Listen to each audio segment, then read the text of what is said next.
Hey, Chris Lizza, and welcome to the Tick Bootcamp podcast. Thank you very much for having me, and I'm very excited to be here. And we're really excited to have you. And I'm particularly excited to have you because I wanted to make sure that I did not butcher your Italian last name so that my grandmother would turn over in her grave. So Lizza is the proper way of pronouncing your last name, or am I wrong? Yes, it is. That's correct.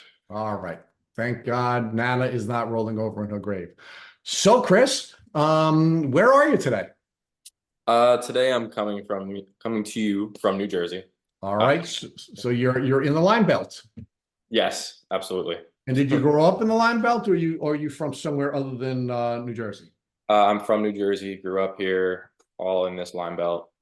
Grew up with it, have experienced it pretty much my entire life. Yeah. Yeah. So I'm on some level, I'm sorry to hear that. I mean, New Jersey is a beautiful state. I just actually got back from the Jersey Shore myself.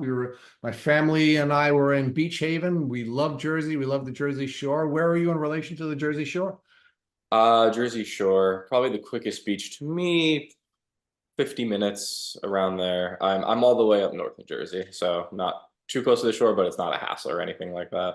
All right. Well, thank you for sharing a part of your state with me over the course of a week of our time there. So, Chris, talk to us about what it was like to grow up in New Jersey. Oh yeah, growing up in New Jersey, for me, it was a very small town. Graduating high school class of a little over 100 kids. Um, Tight community. Everybody knew everyone. Um, Outdoors all the time, whether it was in the backyard, sports. Um, the majority of the time, everybody was pretty much outside. My family has been here for since I've been born. So growing up in New Jersey was, I feel, probably typical for someone, I guess, in the Northeast, I Yeah, would say. so I mean, Jersey is an absolutely beautiful state. I mean, it's Yeah, again, the cities are ugly like every other major city. right. Certainly here in New York, we have ugly cities, but Jersey's a beautiful, beautiful state, right? And It's underrated in that aspect, I think. yeah, I think it's one of the most beautiful places I've ever been. Yeah, Uh, and of course, as a family who's living in this beautiful region, you're going to spend a lot of time outdoors. Why wouldn't you when you're living in New Jersey? So yeah. as part of that, either as part of your educational experience, meaning as a student in school, or as part of your culture in your family, um, did you learn anything about ticks and tick disease prevention? No, I can take a minute or a second to think about it just to confirm, but growing up, I had never learned really anything. I knew ticks existed. I knew Lyme disease existed.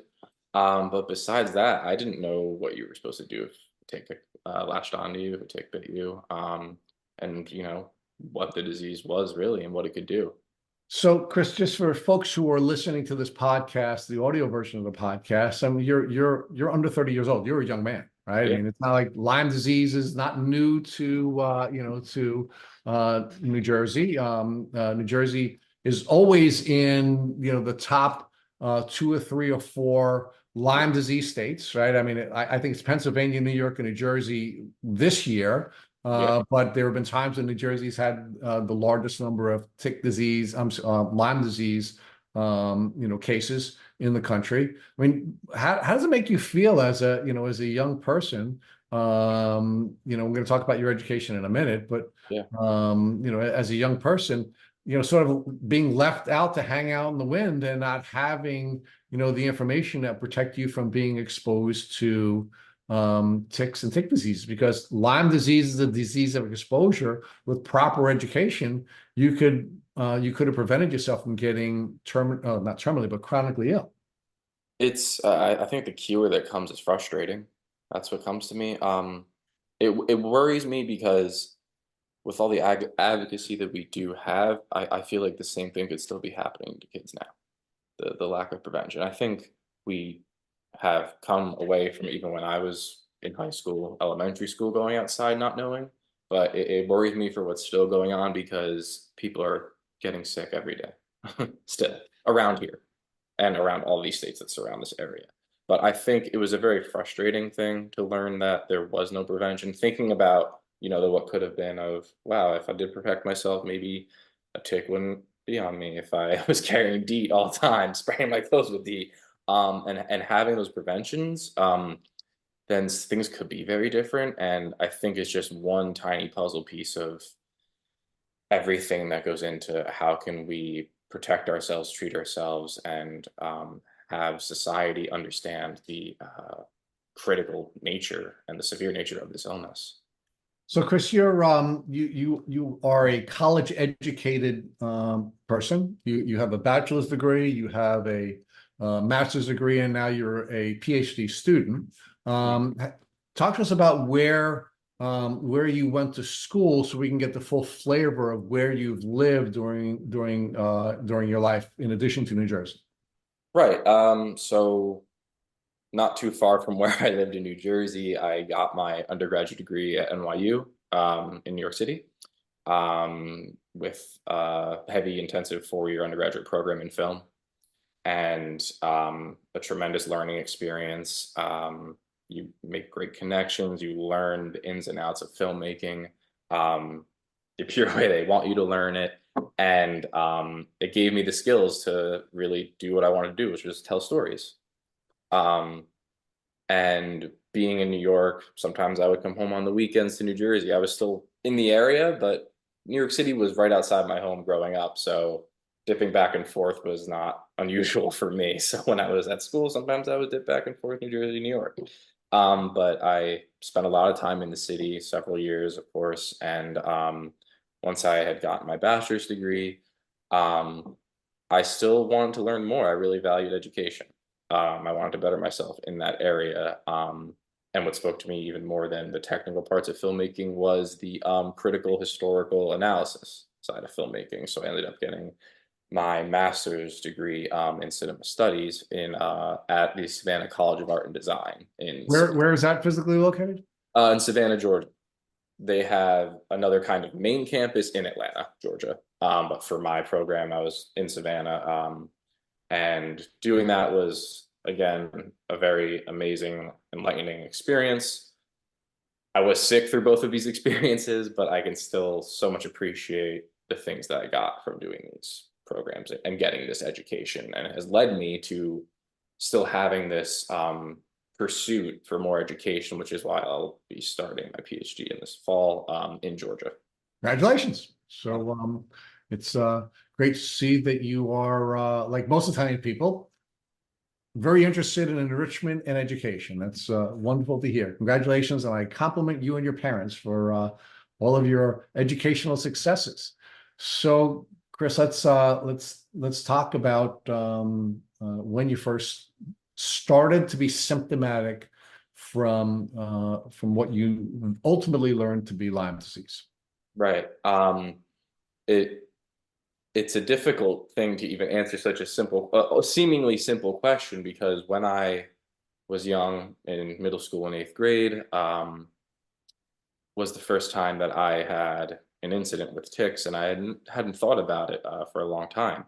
But I had come home from a school field trip in 8th grade, and a family member of mine spotted several ticks on my back, including a bullseye rash.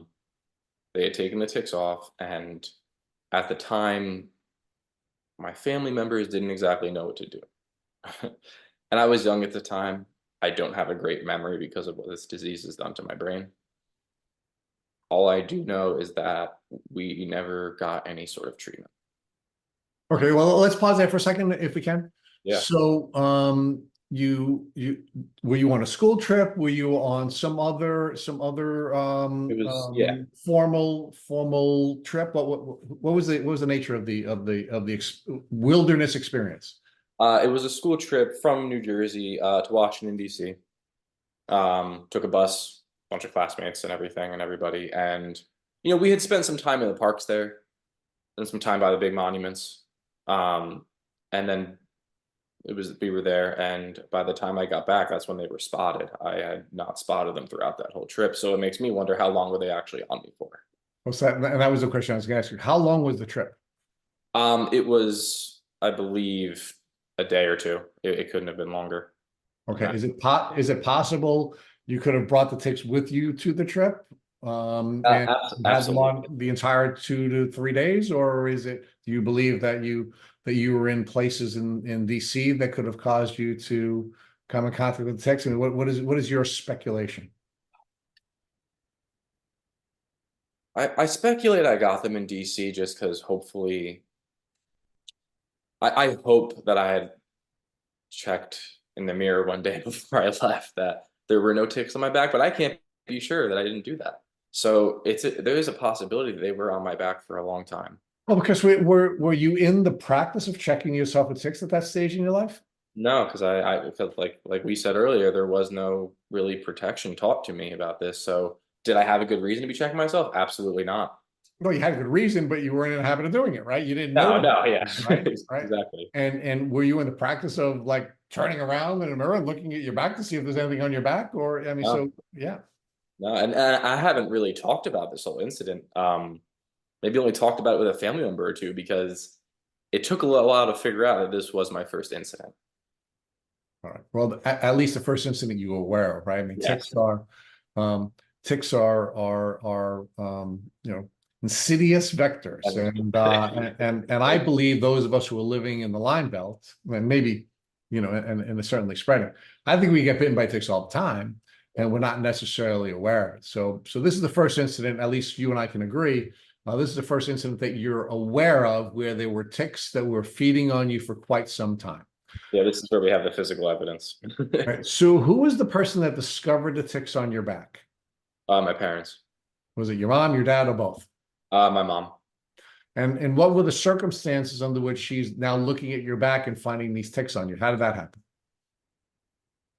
I think when I had come home, it was the night I got home from this trip.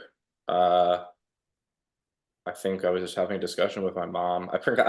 I think I remember this pretty well. I was sweaty from that day, and I had taken my shirt off. I think it was in the kitchen, and she spotted it pretty quickly, and she recognized that it was a tick. But from my memory, we didn't, and she didn't, and my other parent didn't really know how to proceed. Okay. So do you remember how many different ticks you had on your back at the time you had taken off your shirt and showing off the little kid muscles and Yeah, your mom sees the ticks on you? How many were on your back? from what I can recall, three. And did your mom remove them? Did she take you to a doctor? I mean, how did the ticks get off of your back? She removed them. And how did she remove them? And how did she know to remove them if you know? I don't know if she knew any sort of proper technique. From what I remember, she used a pair of tweezers. Okay. And then what'd you do with the ticks after she took them off your back? We did not send them anywhere. I believe she just either tossed them outside, flushed them. I'm not sure what she did. But got rid of them. She discarded the ticks. Yeah. Right. So then what steps did your family take to prophylactically treat you, if any? Of It's sad to say, and I don't blame anyone that course not. I didn't get any treatment. I think there was maybe a waiting period of a few weeks where my parents wanted to make sure nothing out of the ordinary happened to me. So they're watching me a little more closely. But I did not show, there were no signs of anything happening physically that would, or emotionally, that would show them So at that. so Chris, I think you did share with me, I may have misunderstood you, but I think you said that you had a bullseye rash on your back. I did. Okay. I So did. how do you know that? They told me there was a rash. Now, did you have a rash on your back when your mother discovered the ticks or removed the ticks, or was it sometime after the ticks were removed? It's when she found the ticks. Now, do you recall looking in the mirror or anything to see the bullseye rash on your back? No. Do you know if anybody took any pictures of the bullseye rash? We don't, yeah, we don't have any. So you said that your parents were waiting to see if anything happened. Something did happen. You had a rash, right? Yeah. Did how long did that last rash, and why do you think that didn't trigger your mom or dad to take you to a doctor? I think it may be the reason why I wasn't taken to a doctor, maybe a generational thing. My mother was bitten by ticks all the time when she was younger, and she was never taken to a doctor. And I think that experience probably just made them think to wait, because they were not taught any different. So maybe this goes as far back as that of how generations handle these types of things. Yeah, and look, I shared with you offline that the tick bite that triggered me to participate in this podcast 5 years ago caused me to call my doctor's office, and they didn't want to schedule an appointment with me to come and see them for 6 weeks or until I had symptoms. So, that your mom may have called someone and said, "Hey, Chris was bitten by a tick," and the doctor may have said, "Well, keep an eye on him and let me know if anything happens." Yeah, that very well could have happened. You could have called the pediatrician, and then they could have said exactly what you had just spoken. But as far as that goes, I think it became her experience, and then seeing it on me, and then realizing that she never had a noticeable reaction to a tick when she was younger. So since then, nothing happened to me within like probably a 2 week span. It was kind of brushed off. Okay. So one of the things that's making me anxious is that you had multiple tick bites, right? And one of the things we've learned on this podcast from interviewing some of the medical professionals is that generally there's a gap in time between a tick bite and chronic illness unless you suffer multiple tick bites. Mhm. If you suffer multiple tick bites, then generally symptoms are more likely to happen in close proximity to the tick bite. Mhm. The other factor that we've been taught by Dr. Phillips and Dr. Rawls and some of the other experts that we were medical experts that we've interviewed is that a second condition that could result in a chronic presentation shortly after a tick bite is if you're living in a moldy environment. That's one of the things we also have to deal with in the Northeast. We often live in moldy environments, and our immune system manages that until it can't. So, when did you first start to see symptoms in relation to this multiple tick bite experience that you went through? I would say it was about 3 months later. Three? Yeah, about 3 months later, after the summer, and kind of where that happened, entering in ninth grade, going into high school. Um, I had this creeping in anxiety and depression. And it's not like I was moving to a new town or restarting over anywhere. In Park Ridge, you just go from eighth to ninth, and you're in the same building still. So there was no get up and leave anxiety. It was just this very odd, can't put my finger on it, depression and anxiety. And it appeared in ninth grade and just started getting worse and worse and worse as my high school experience continued.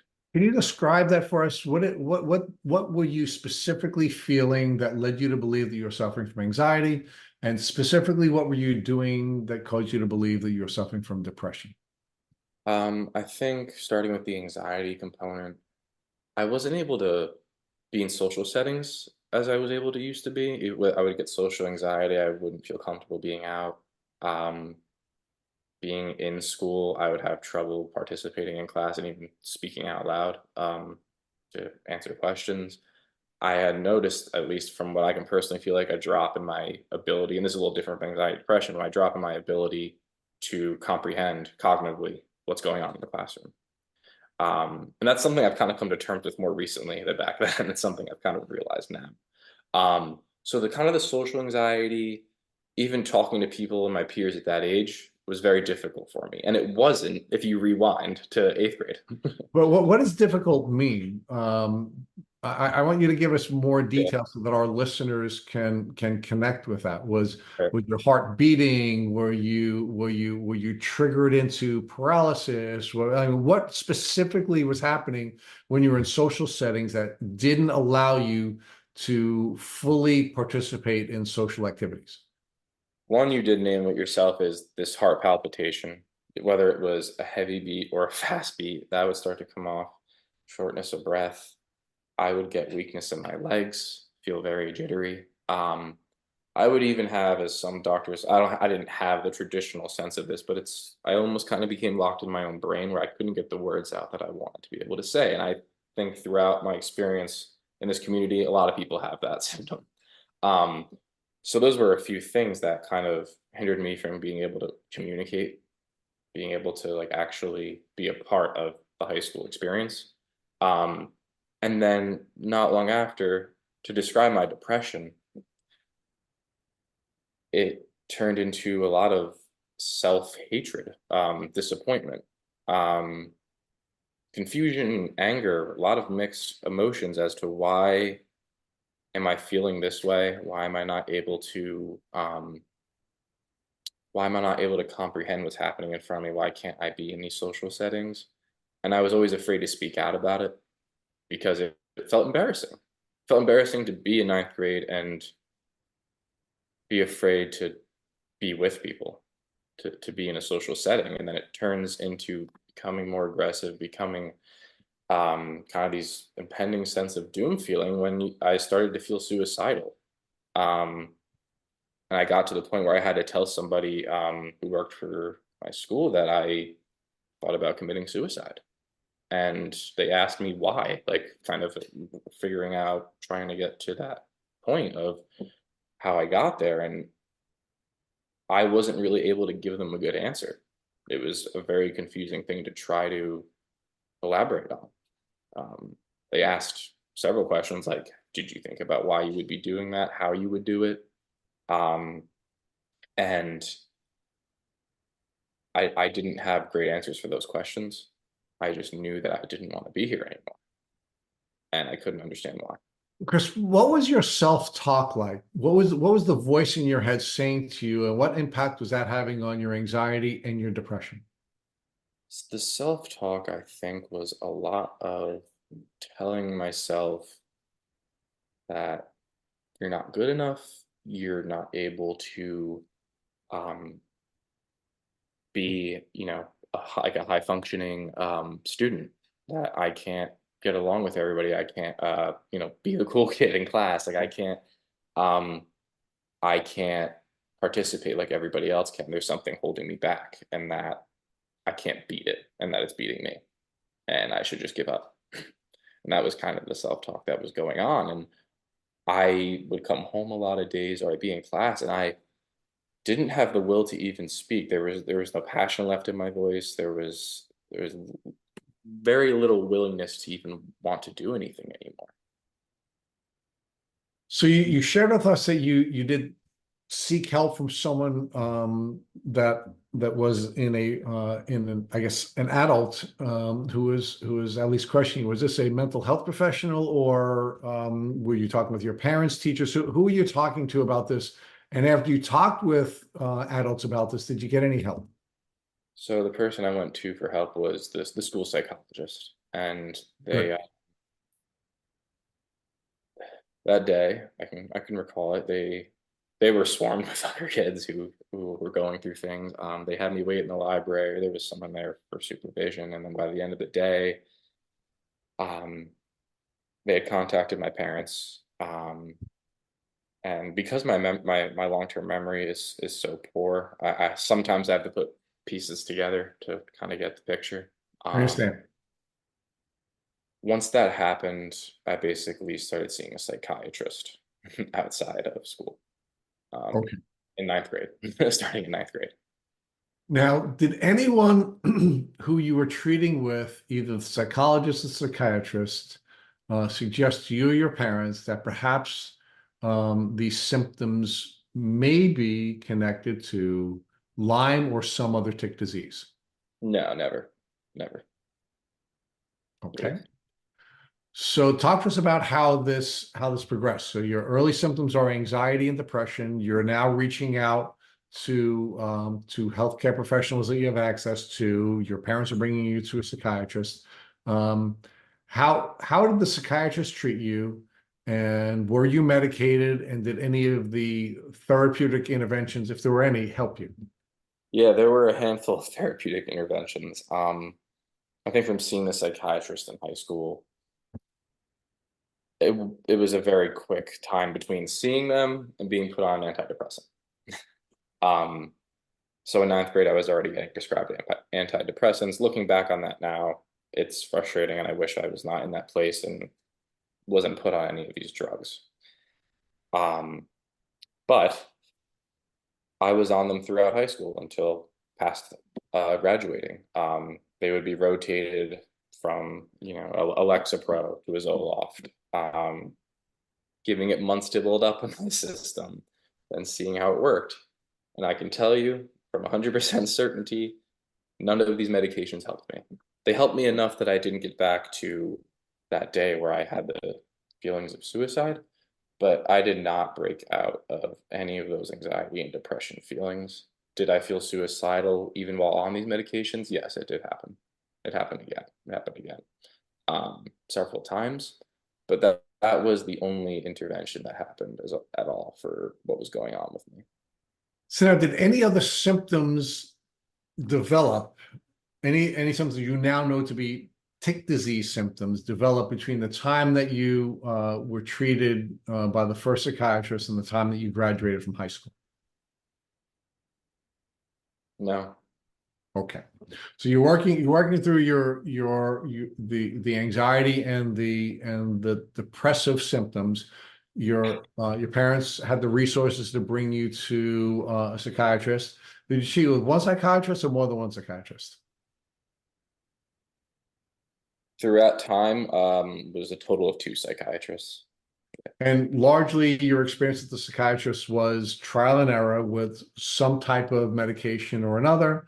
And you believe that you received no benefit from any of the therapeutic interventions that you were offered between your first visit to the psychiatrist and graduating from high school. Correct. I never experienced any benefit from these medications. Sometimes they would cause, worse side effects where I had to be taken off of them, if anything. That was the only thing. Now, you're going through this trial and error experience, and you're working with medical doctors, as psychiatrists. Did any of them examine you or send you to other medical professionals to determine whether or not there are any physiological basis for your psychological or psychiatric symptoms? I wish they did. But I was always just boxed into this psychiatric area of medicine. And they thought that, or specifically that doctor thought that everything I needed was from that area of medicine. And looking back, it's very bothersome to learn that, if I had at least had other eyes on me, different perspectives, from different areas of medicine, then maybe this case could have been looked at differently. All right, so there are a couple of things I think some of the things we can learn from this, right? And I think one of the challenges that we have with Western medicine is that we've essentially parsed out different disciplines where we're training professionals to have specialties, and that specialty gives them a limited prism to look through when they're treating a patient, right? They're not treating the whole patient, they're treating a particular symptom of the patient. And certainly in your case, that was not beneficial. No, absolutely not. And I think it kind of speaks to many doctors, not all, many doctors have a really big problem with admitting that they cannot help the patient when they're stuck, when their specific area of medicine can no longer provide an aid or a fix. And I think with them having trouble admitting that, it damages the patient so beyond anything that I think people imagine. Because another one of the observations, and again, we may not have built out your entire treatment plan during that window, but one of the other things that I find frustrating with Western medicine, at least the way I've experienced it, when you have a primary care physician who is supposed to be treating the whole patient, and the primary care physician then sends you out to a specialist or a subspecialist, generally there's not a whole lot of interaction between us and our primary care physician or our specialist and the primary care physician. Was that your experience? Did you have somebody that was dealing with treating the whole patient and working with the specialist, or were you just essentially pawned off to the specialist who was looking through a limited prism to treat you? The specialist was absolutely looking through like a prism to treat me, and I had seen my pediatrician throughout high school a few times, but this was maybe discussed once or twice with them, and they just said to keep going to my psychiatrist and working in that area. So there's suggestions of they maybe would have palmed me off on that area anyway. Right. Yeah. Okay. So let's now look forward to you now must be doing at least pretty well academically. You get admitted to one of the top colleges in the country, and to one of the most competitive programs at one of the top colleges in the country, right? I mean, you went to the film school that some of the greatest filmmakers in American history have gone to. So talk to us about how you were doing academically, and how, despite all the challenges that you were dealing with your undiagnosed Lyme disease, you were still able to function at an unbelievably high level.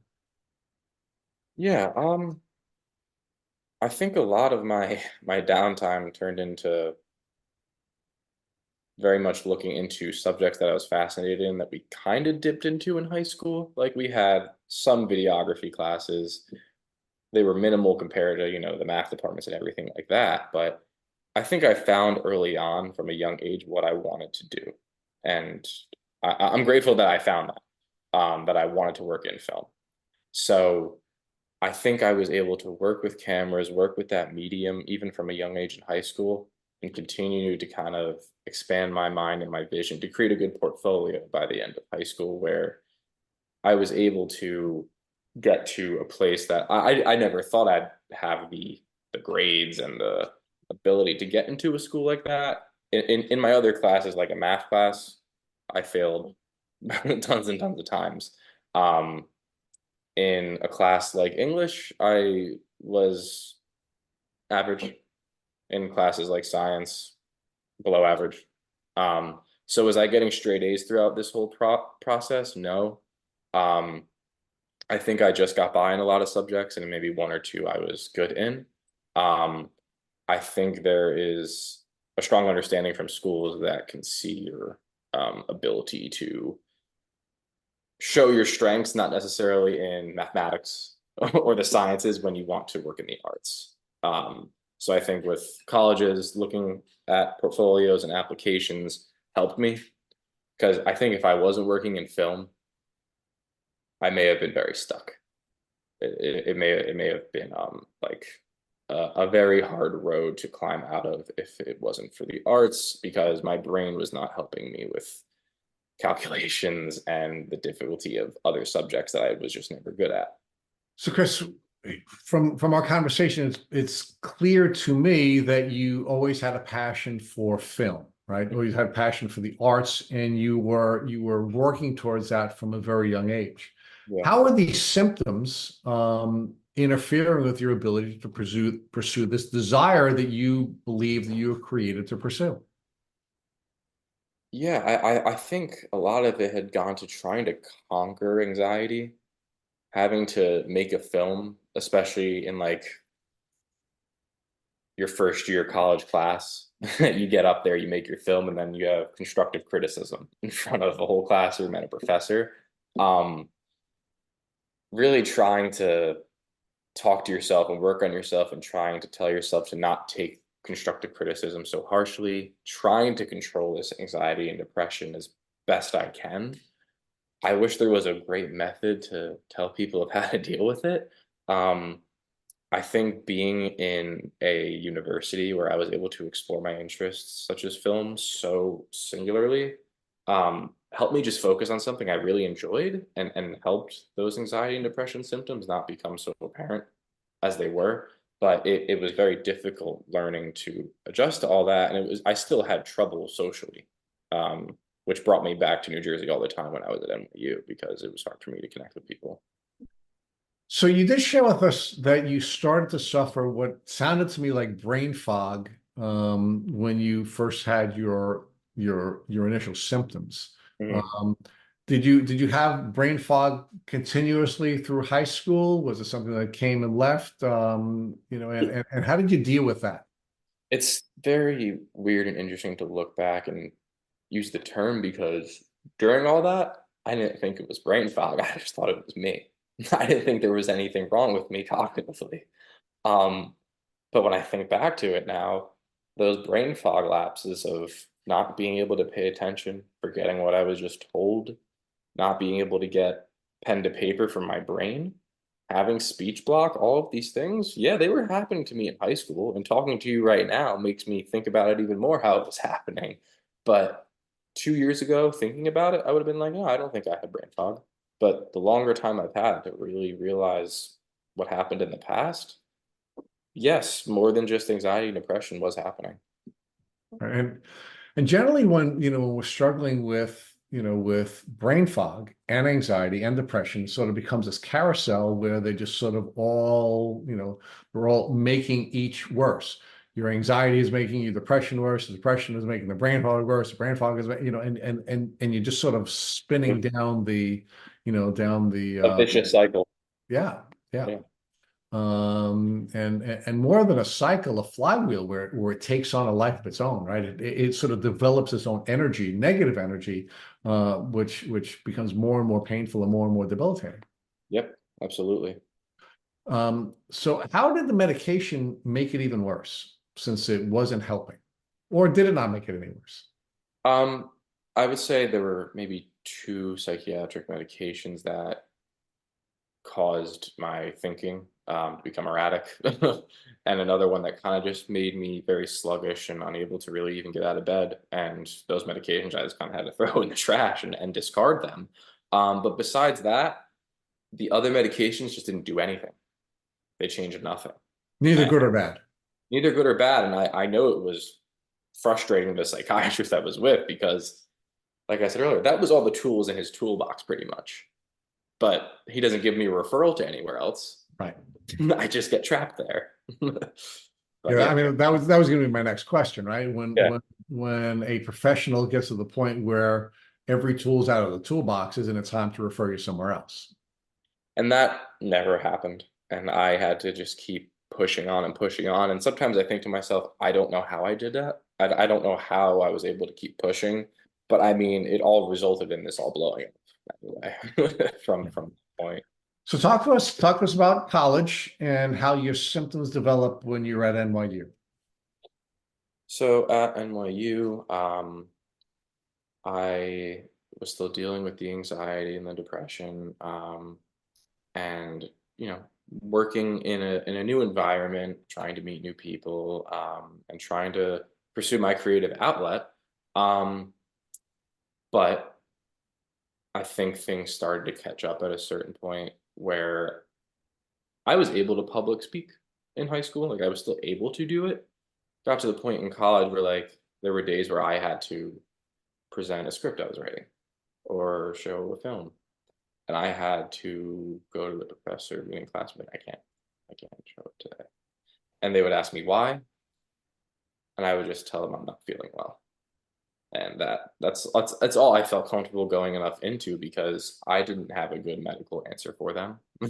I didn't have a diagnosis that felt right, that was accurate for what I was going through. But it became to the point where there was early times earlier in the semester of college, I was able to present and nothing bad happened. I was actually getting good criticism. I was developing, and then all of a sudden, like this semester comes up, and I'm just not able. I can't.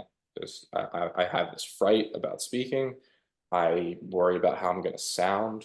Worry about what people are going to think, and then my mind just takes over, and like there's just fear and anxiety. Um, and it kept progressing, um, and the way that things really got out of hand for me was one summer between semesters. I was camping in Tennessee, um, and I was there for 4 days. And on the ride home from Tennessee, this is in 2018, I I started getting pains in my chest, started getting shortness of breath, and I started getting chills, and it was frightening me. And when I had gotten home, I was talking to my parents about what do we do because I feel like I can't breathe. Um, and they were worried, do I possibly have a blood clot from a very long drive? That was the only kind of thing that came up. I ended up going to the hospital. They ran a bunch of tests.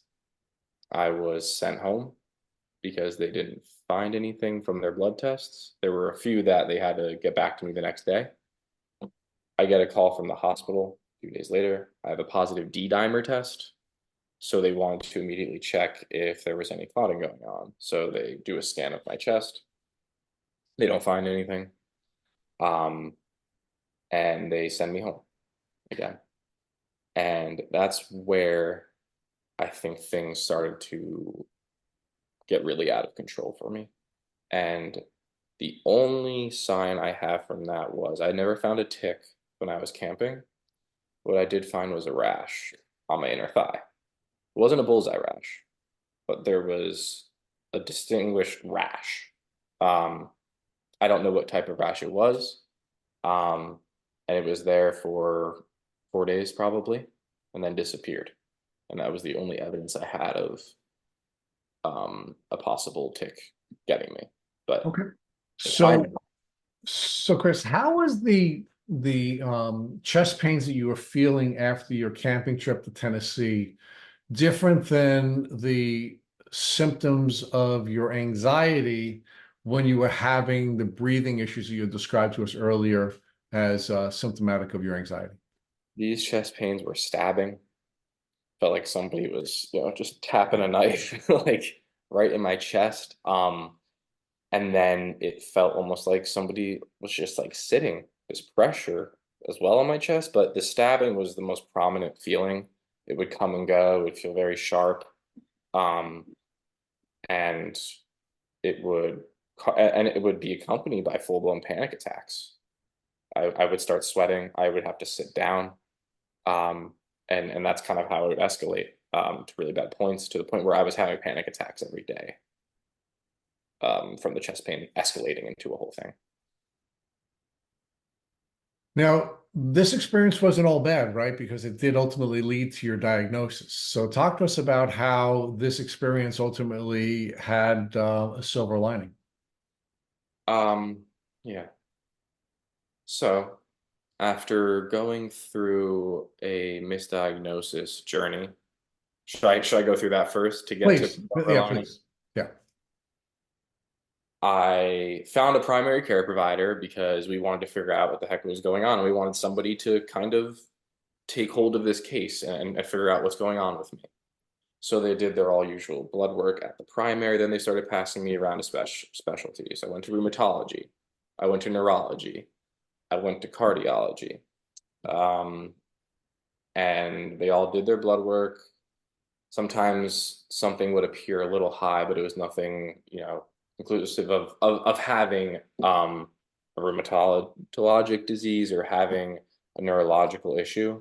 So my primary started getting very confused on what exactly was going on with me. Throughout the misdiagnosis journey, my legs started to hurt really bad, which is another symptom that started to come in. They would hurt. My calves would feel like somebody was squeezing them. Same with my thighs.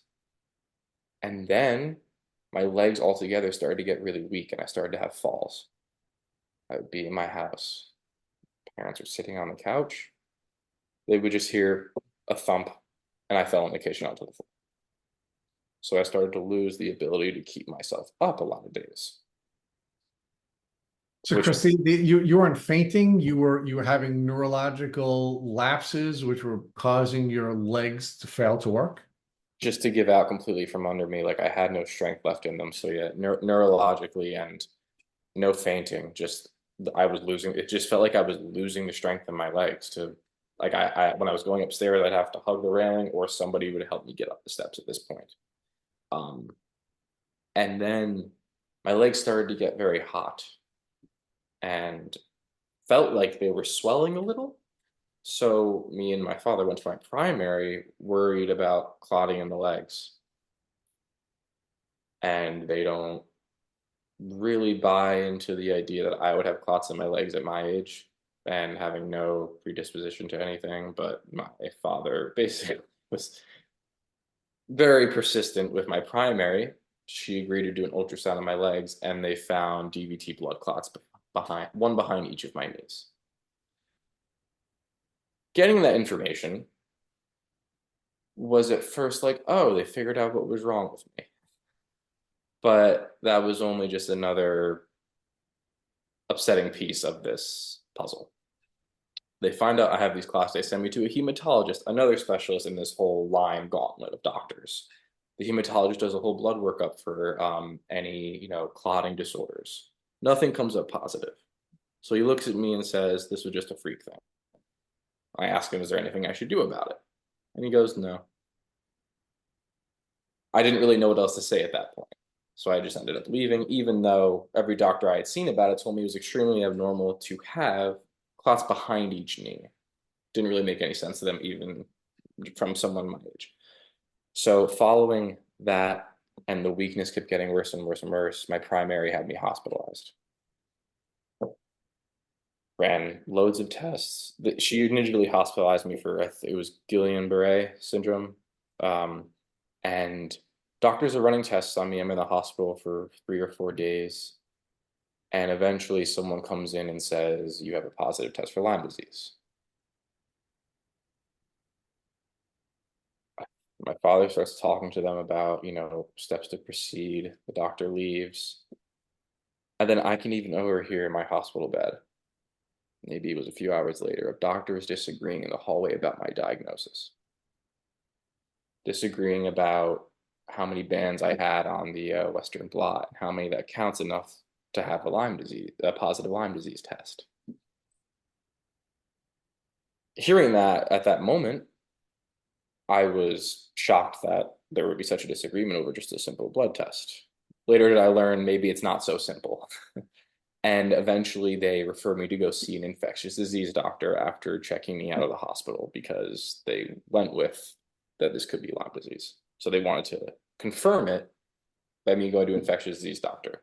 They give me my blood work. I go see this infectious disease doctor. This was probably top 3 worst experiences with a doctor. I go in, sit down.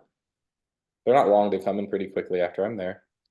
They walk me through the whole belief system of you have to have the IgM and the IgG bands at a certain time, a certain amount, and basically tells me that whatever is causing my issues, it is not Lyme disease. So I get sent out of the infectious disease doctor, hopeless at this point, because it's affecting me, it's affecting my parents. We don't know what's going on. I clearly have physical things to show for it. I'm getting blood clots. I'm having all of these physical and psychological issues, but nobody's picking up on anything, at least the people I'm going to. So, Chris, when you were hospitalized, were you sharing with the healthcare professionals that were diagnosing you and treating you in the hospital? Were you sharing with them that you had ongoing issues of anxiety and depression and brain fog? I had told them that, yes, those were happening. Yeah, at that point, I was coming clean about everything that was going wrong with me. And it didn't set off any alarms, didn't make them think anything otherwise from what they were doing. And eventually, from all these symptoms getting worse and worse and worse, the brain fog getting so much worse that my brain block, in a way, is I was struggling to get words out so badly that it was really hard for me to even have a conversation. I was kind of just sitting there feeling I was a zombie. And this feeling of hopelessness really, really, really starts to settle in when I'm having trouble getting up the steps as a 20-year-old. I can't get up the steps. I can't really go outside. You start to get ashamed of yourself, and you feel very outside of society because you can't do anything with anybody in society. So you start to get boxed out. And I, at this point, thought I was just slowly working my way towards my grave because nobody's helping me, and I just keep getting worse and worse. It wasn't even my legs that were weak anymore. My arms were getting weak more. I was dropping forks when I was trying to eat. I was losing so much of what was me, mentally and physically. I lost about 60 pounds. I was frail as can be at that point. Um, and I couldn't eat, which was another stomach symptom. I would take a bite of a sandwich, throw up, or unable to eat anymore. So all those things started happening. And the only reason I found out that this was Lyme disease was because there was somebody in my town in New Jersey who was going through very similar symptoms as me. And my mother had talked to their mother, and they had referred me to their doctor who had helped them. So I finally feel like I have an answer. In the back of my head, I still think about that infectious disease doctor telling me that this isn't Lyme disease. So it's weird, conflicting thoughts going to this appointment. I go. The doctor is not extremely personal, but I know that they help people with Lyme disease, so I'm all ears. I just want to hear how I can get better.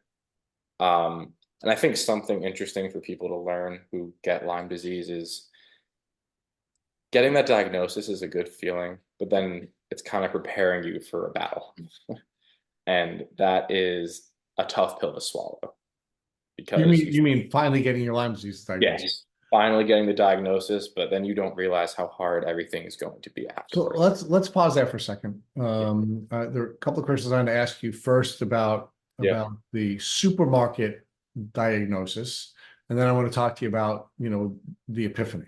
Mhm. So Phyllis Bedford of the Limelight Foundation, when we interviewed her, called Lyme disease the supermarket diagnosed disease.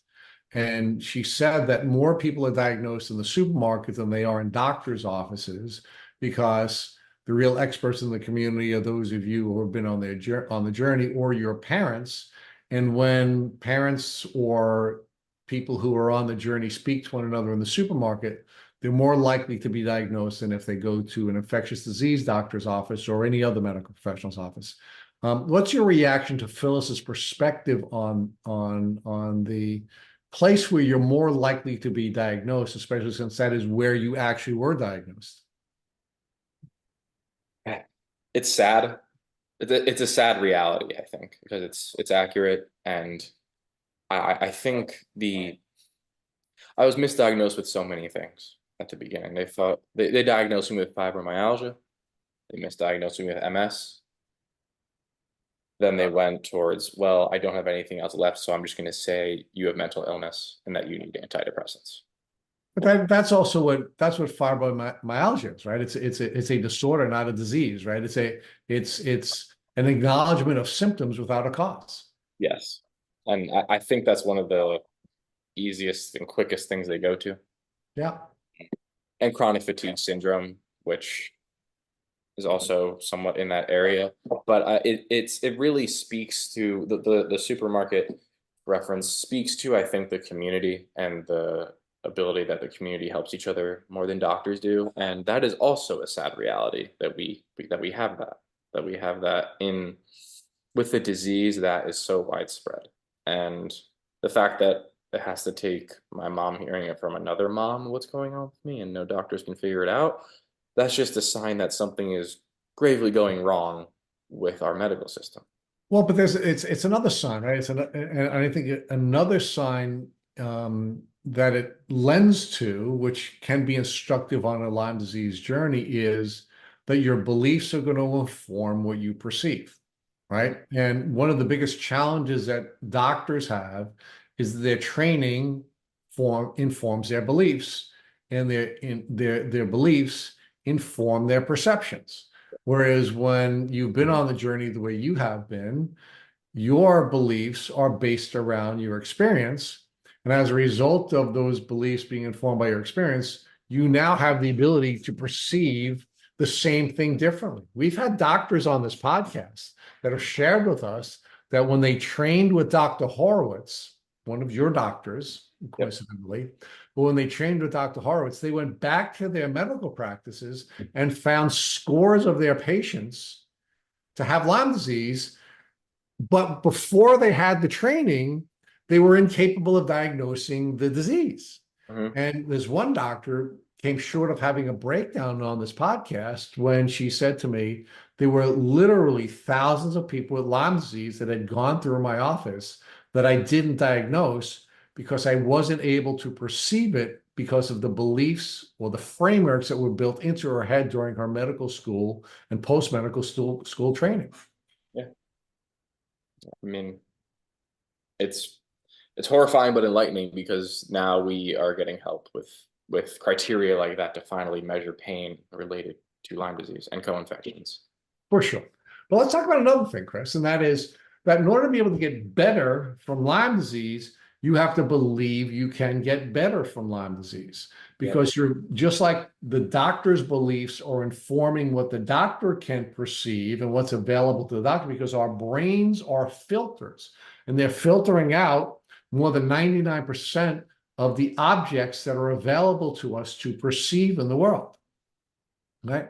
And just like doctors are unable to perceive Lyme disease because of their beliefs, in many cases, people with Lyme disease are struggling with healing because they don't believe they can heal, and therefore they cannot perceive those things that are available to them that may allow them to progress on their healing journey. Give me your thoughts about how that may be applicable to every Lyme disease patient.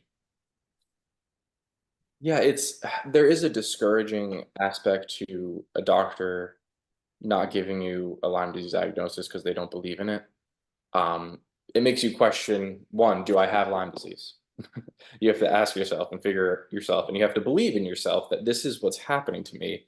But the people I've been taught to trust the most with my medical care are telling me it's not Lyme disease, but they're also not telling me anything else. And that's, I think, something that happened true to me. Yeah, so you're talking about the gaslighting element and what impact that Yeah. has on your ability to believe, and I think that's very powerful as well, right?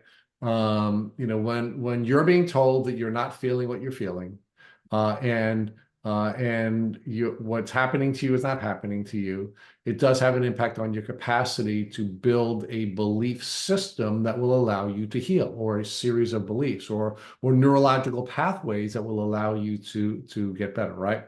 Yes. And that's very powerful. But I'm looking at this a little bit differently. I'm looking at it as about healing generally, right? Uh-huh. If you believe you cannot get better, you cannot get better, because your beliefs are going to have an impact on what you are going to perceive. Yes. Yes. All right, so let's talk about the epiphany. Now we talked about, again, you're a filmmaker, you're a director, you understand storytelling, and in every powerful story there's an epiphany. And your epiphany, of course, was getting diagnosed with Lyme disease, right? Through this supermarket vehicle, you're finally diagnosed with Lyme disease. So talk to us about what type of testing was done Mhm. after you went to the doctor, and now let's build out the upside and the downside to being diagnosed with Lyme disease emotionally. I mean, the euphoria associated with it, getting a diagnosis, and then the fear that comes along with understanding that this is going to be a long and arduous journey. Right. So I think I can speak for a lot of patients where it takes a very long time to get this Lyme disease diagnosis, months, years, for some people. When I finally got this diagnosis through a local testing lab in New Jersey, coming up positive for Lyme and anaplasmosis, Okay. there was a relief, but I didn't understand what was coming ahead of me. I think when you get that feeling of like, okay, oh, it's Lyme disease, I know, you just need some time with antibiotics. Um, and in my brain, I remember like, oh, like going through this whole process, I was researching Lyme disease. So I was like, oh, is it just doxycycline? Because that's what the CDC puts up online. You need doxycycline. So in my mind, I'm like, okay, I just need doxycycline. So once I start talking to this Lyme doctor who gives me my diagnosis, he starts me on doxy, but he says it's going to be for a month, and then adds in a second antibiotic about 2 months later. So I was on doxy on its own for about 2 months, and then I added in a second antibiotic of Bactrim. So I feel very relieved that I'm finally getting care. Somebody believes what I'm saying and I have a blood test that shows what's going on with me. Um, and I think when people first start to treat, it can get a little scary about what herpes can feel like, what treatment is like, um, and the difference between doctors. um, I only stayed with my first doctor for about a year, who diagnosed me, and I'm so thankful for getting a diagnosis, or I wouldn't be sitting here. And once I had that diagnosis, I started to learn that once I went to my second Lyme disease doctor, that there is a huge gap in the philosophies of how people believe this chronic disease should be treated. And that creates, I think, a weird barrier. But I did have my epiphany of going, okay, this is Lyme disease. Let's attack it and let's go, let's get better. Let's, like, we can do this. And when I tell myself that epiphany, I find out months later that it's going to be harder than I once thought, maybe a lot harder. And I think people get discouraged when they treat for 1 month, 2 months, 3 months, and they don't see an improvement at all or very little improvement because they're not taught that this is chronic. The media, our big organizations don't say that the disease is chronic. So when somebody's not getting better after 3 months, even though they could be on the medications they need, they want to stop. And I get that feeling if you don't understand that it's going to take longer than 3 months. And I learned that.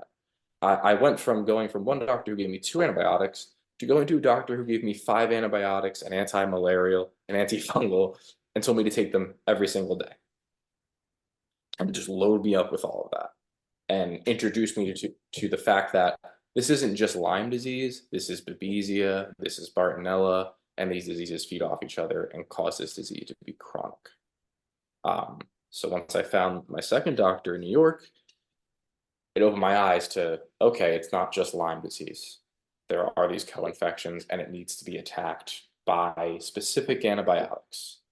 And treating with them, I treated them for probably almost 2 years of antibiotics every single day.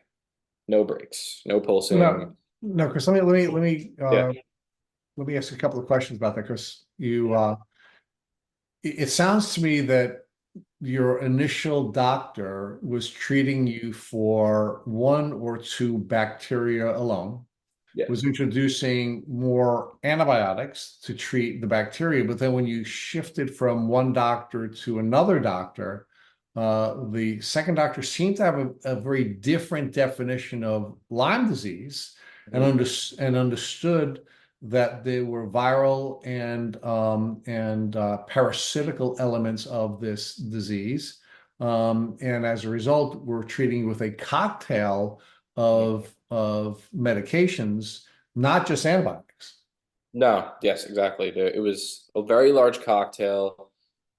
Her diagnosis was more based on being in the office through an exam and through medical history.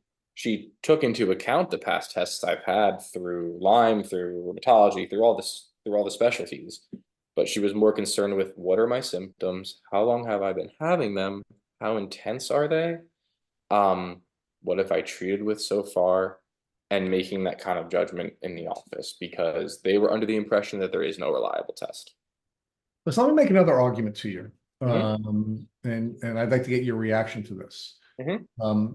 Lyme disease, in our view, is a disease without a definition, or without a consistent definition. And as a result of it not being a disease with a consistent definition, different doctors have different definitions, and therefore they'll come up with different treatment plans. Some doctors believe that Lyme disease is a disease caused by one strain of one bacteria.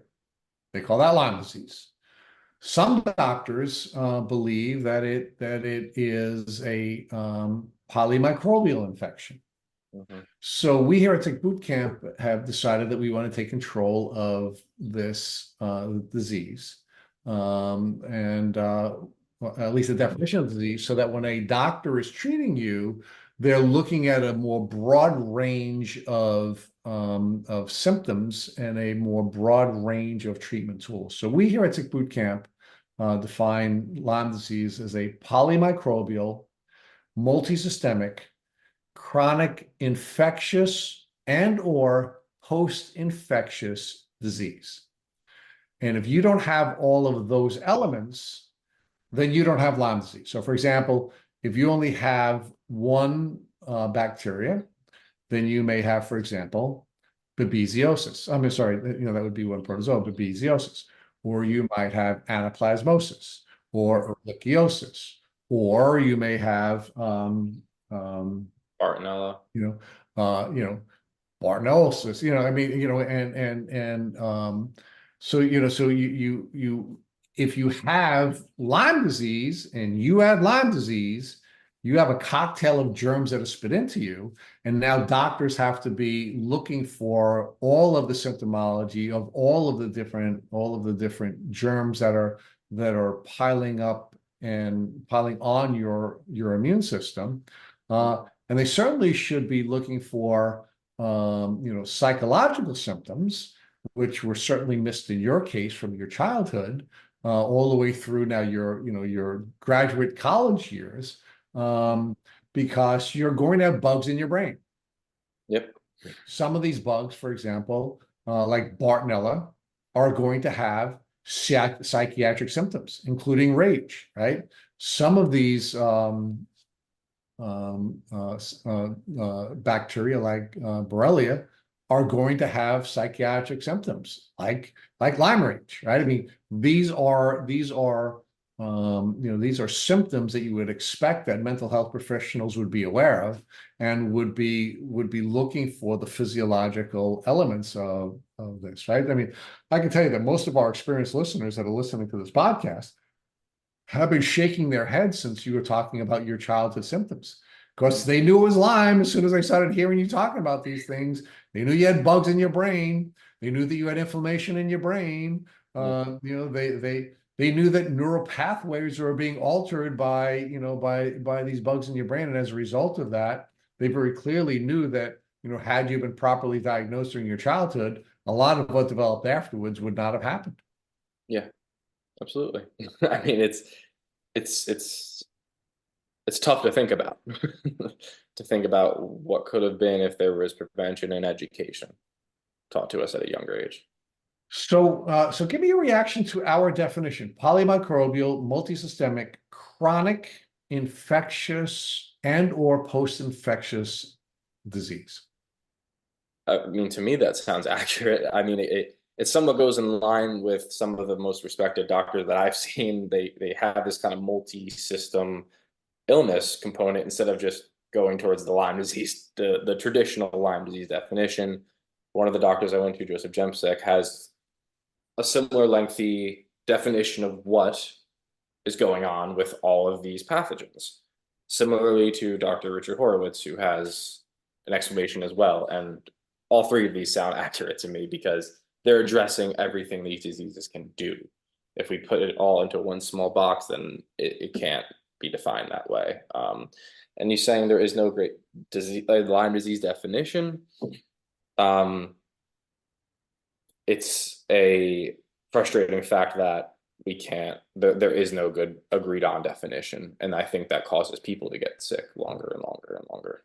Yeah, and it causes clinicians to have struggles with properly diagnosing and treating this, because clearly you had a doctor who was treating you initially very differently than the second doctor. And I'm arguing to you, because you had the diagnosis since before that really what was triggering the different treatment plan was that they had a different definition for Lyme disease. Yeah. And the second doctor had a more comprehensive definition of Lyme disease, and as a result, was able to give you a treatment protocol that would deal with all of the elements of this polymicrobial infection or post-infectious disease. And that's what opened my mind to this community and what is really happening. Because even with the first doctor, I didn't necessarily understand what these co-infections could do, how chronic and how brutal the treatment and the symptoms before treatment can be. So with this second doctor and exploring this as a multi-system illness addressing the co-infections, I did get better. Kind of better or improved.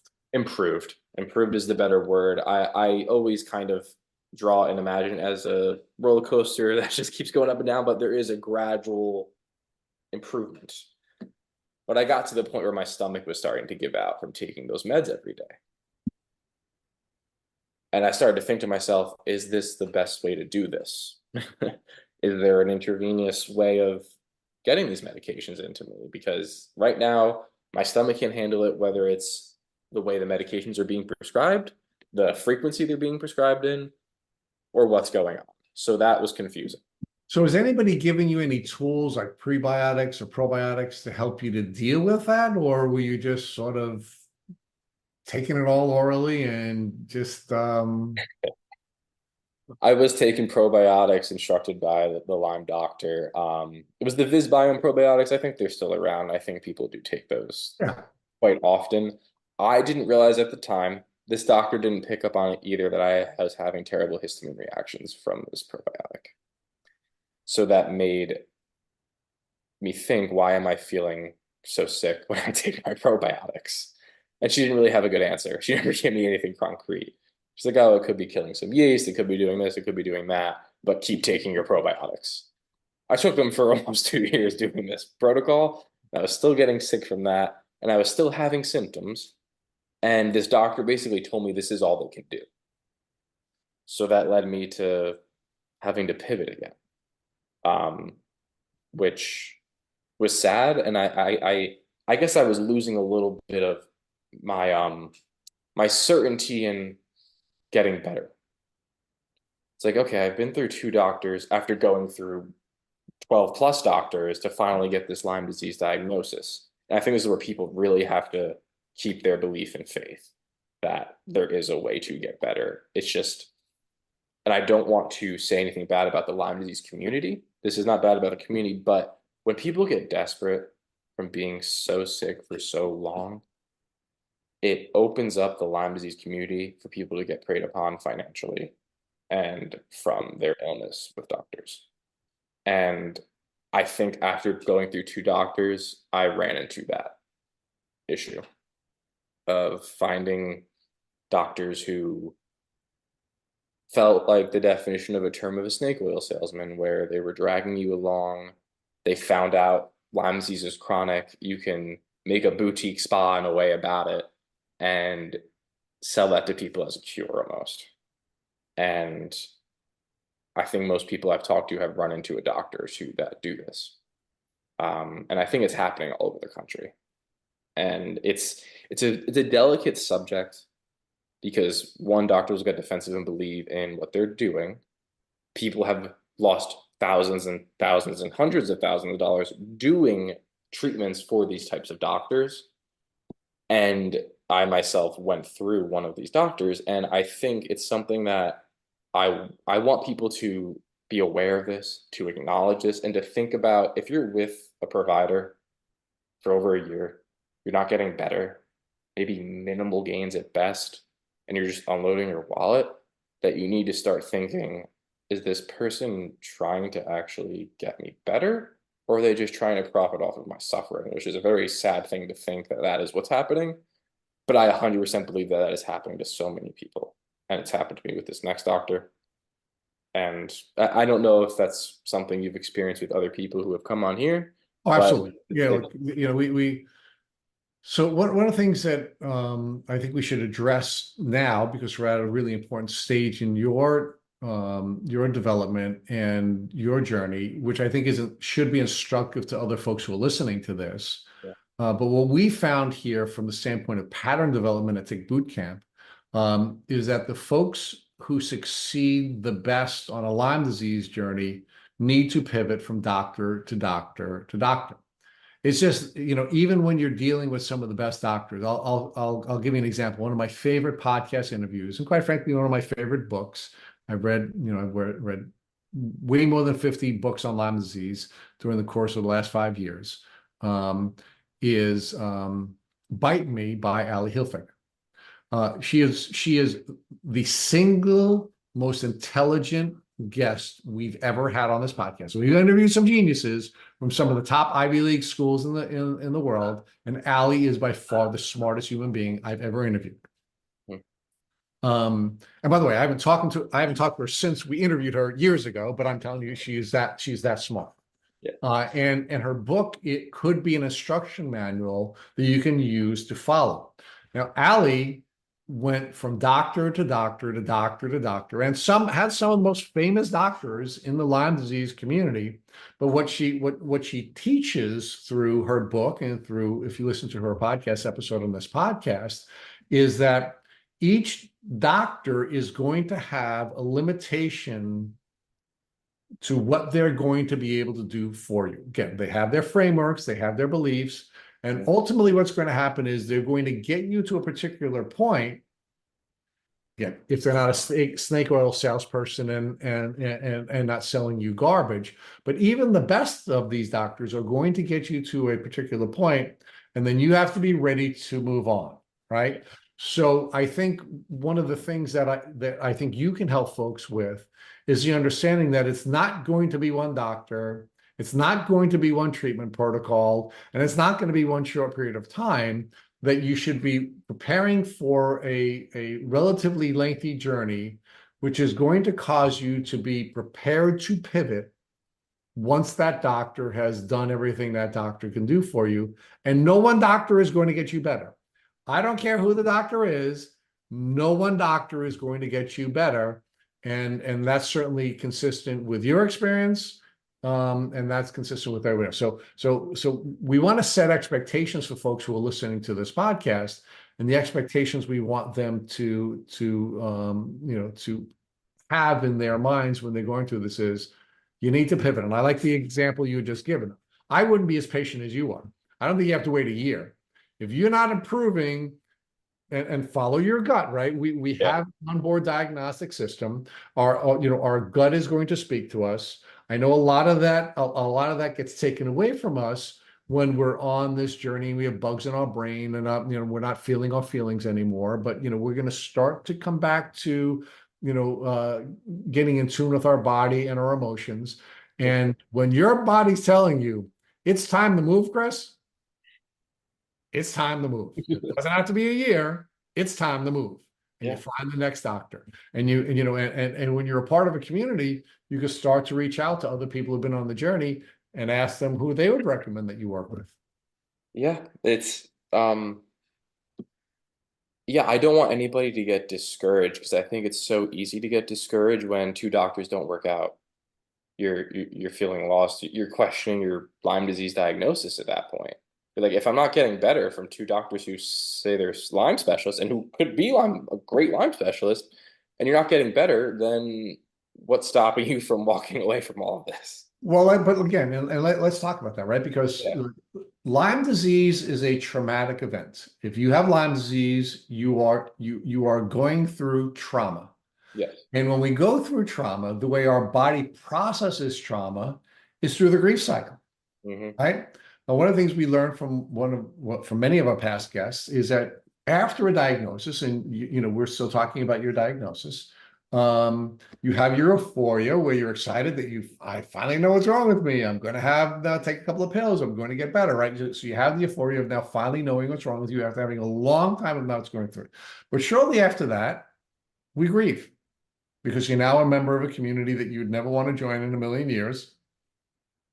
You're now moving from a phase of your life and a set of relationships that you've had and you've enjoyed that are now going to change. The people who you had been friends with, the people that you had associated with, the kind of work you were doing is now a thing of the past. And now you're moving into a different phase of your life that you didn't ask for, right? And the way your body processes trauma, regardless of the type of trauma, is a cycle, right? And the first step in that cycle is denial. So, you should expect to not believe that you have Lyme disease, even though you've had a diagnosis. And when you have these doctors who are not helping you, denial is a part of that grief cycle, right? And then after denial, you should expect to be angry because it's the next step in the cycle, right? And then after you're angry, you should expect to be sad because that's the next step in the cycle. And then after you're sad, you should expect to bargain with you and your maker and the universe and whoever else you particularly bargain with, right? And then you will get to a point where you now get to acceptance. Now, what's going to happen in this process and hopefully you're not going to get stuck at any stage, which you could, and you are going to need professional help to get through these stages of grief. That's why psychologists are wonderful people, and therapists are wonderful people.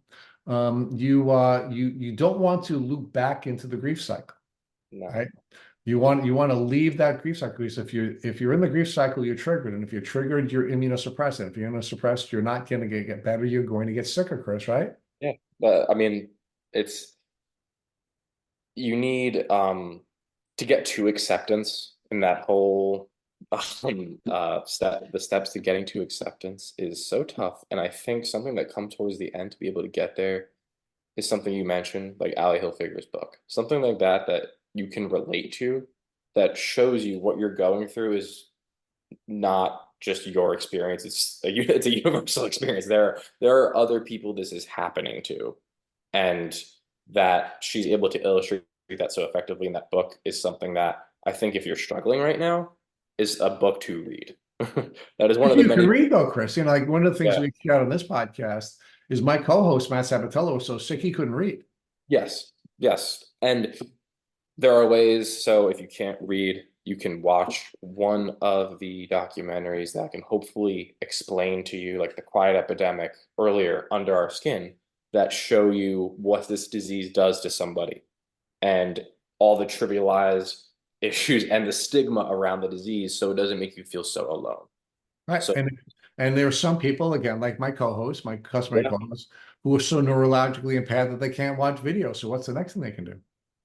Then I think it's about leaning on your support system if you have one, and your What about our podcast, brother? What about listening to our on a podcast? podcast. What about listening to Ali Hilfiger's podcast episode, because she went through her entire book Yeah, with us, right? I mean, yeah, and that's why we have to make sure that we have, many different platforms of information, because if you're a reader, you should read. If you're a watcher, you should yeah, watch. If you're an audio learner, you should listen, right? And of course, there's community, as you were getting to, but I yeah. had to put in a shameless No, and plus, right? I mean, I have to put in a plug for the it podcast world. it makes so much sense because I'm thinking about it. If you're extremely sick as a Lyme patient, as I have been, as the people who are listening are, the easiest thing to do is lay down and just turn the podcast on. You don't have to do anything else. Those other things do require to take more out of you. So it does make sense. Right, and then you were getting to the next piece, which I'm sorry to Yeah. interrupt. No. I saw an opportunity for a shameless plug, and I took it. But there is, of course, community as well, right? And the Lyme community is a wonderful, wonderful group of people. So Yeah. between, of course, relying on your familial support system, if it hasn't been taken away from you by gaslighting doctors, and of course now reaching out to folks in the Lyme disease community through social media or some other tools. So you're now, as you were arguing, Chris, and wonderfully, I apologize for interrupting I you. know. Now you rely on the Lyme disease community, but of course we have to be careful there, because as you had pointed out, some of the folks in the Lyme community are angry, some of the folks in the Lyme community are not in a good place. You want to make sure that you're interacting with and getting support from people who can support you and who are who are positively supporting you, and not sort of pulling you down with them when they're not in a good place emotionally at that moment. You have to make sure people have the right intentions in this community, whether it's a doctor or a fellow patient. We're already dealing with so many negative things going on around us that to add something in like that it's dangerous for your own health. It will make you question things around you that you don't need to question. You just need to keep pushing forward. So I think it's very important to avoid any sort of negativity. Ignore the people that tell you it doesn't exist. I know it's hard sometimes when those people are in your face. It's triggering. Look, it's going to trigger your survival software. It's going to pull you into, the sympathetic expression of your nervous system. It's going to be hard, and you're going to have to try to be resilient and get past that. But it's natural for that to happen to us when people are telling us that we're not sick, we're telling us our disease isn't real, or anything like that, right? Yeah, and it takes continually to just put on put on those earmuffs, put on those blockers, and just keep pushing forward. And that's the only way I was able to find my way of getting better. Is I thought in New Jersey, because New Jersey, you're like, ticks are everywhere. It's the Northeast. I thought that my doctor would hopefully be around the corner, or at least in the state, or up into New York, where it's 15 minutes from me to get into the state. But for me, it wasn't. I had to think about, okay, who is the most well-known, or who are the most well-known doctors who have been doing this the longest? And there comes an issue of, can you get into these people? How far can you travel to get to these people? How far away are they from you? So for me, I had heard Dr. Joseph Jemsick's name for a long time. Great doctor. I know he had worked in North Carolina, then he moved to Washington, D.C. for reasons. And then I eventually bit the bullet and said, you know what, if I'm going to keep going to doctors, I might as well try to go for one of the ones that is the most well known for what they're doing and who has accomplished so much for the community. So I finally went down to Dr. Jemsick's clinic in DC. I saw him personally. We went over my entire medical history. He looked at me and he said, you need IV treatment, intense IV treatment. He's like, orals are not going to get rid of the severe neurological issues you have, because by the time I came to him, I was having seizures. Things had gotten worse. I was not functioning at all. And to find somebody that makes you feel that there still is hope, that they are confident in what they're doing, and that, I think with Lyme patients, not every doctor is going to have the best bedside manner, but having a doctor who shows you that compassion and understanding goes a long way to make you feeling comfortable and believing in what they're doing. And that's how I felt when I saw Joseph Jemsick. So I had to buy in. I think that's something everybody listening eventually has to do at one point. You have to buy into something, even if you don't 100% believe it. If you're in the 90%, you have to buy in because you need to get better. And once I did that, I had learned what it was going to take. A few weeks later, I had to get surgery to get an IV line put in. And then it was 8 to 9 months of multiple IV antibiotics, anti-malarial, oral antibiotics, just a ginormous cocktail.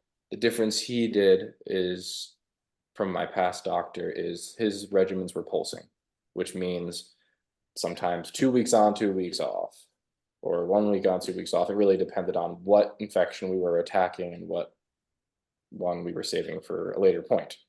And I won't lie, going through it was hell. And it might not be hell for everybody that goes through this, but I think it might be safe to say that it is for most who want to get better, who have chronic issues, who have multiple infections. There were nights I was laying there. I have to protect my IV line every night to make sure an infection doesn't get near it. I was lucky to have a support system of somebody at home who was helping me infuse my meds every day at some point for long periods of time. When I'm laying on the floor, unable to even get up because I'm going to throw up, I'm going to fall over again, there's just despair. It's like, okay, I'm in the worst of it right now. And I think when someone's treating, perksing really intensely, you have to tell yourself that this is like, you're in and around the worst point. Sure, it can maybe go a little lower if you treat harder, but this is where the healing is actually kind of starting in a way. You're killing it. You're feeling terrible. There were nights I didn't think I was going to get through, whether it was my symptoms of anxiety, depression, or just because of how tough it was. And pushing through, having a community of people who can support you if you don't have that at home is so important when you're treating this illness, because unless you're aggressively treating this, you have no idea how hard it is. People don't understand how aggressive the herxes get. People don't understand the side effects of medications.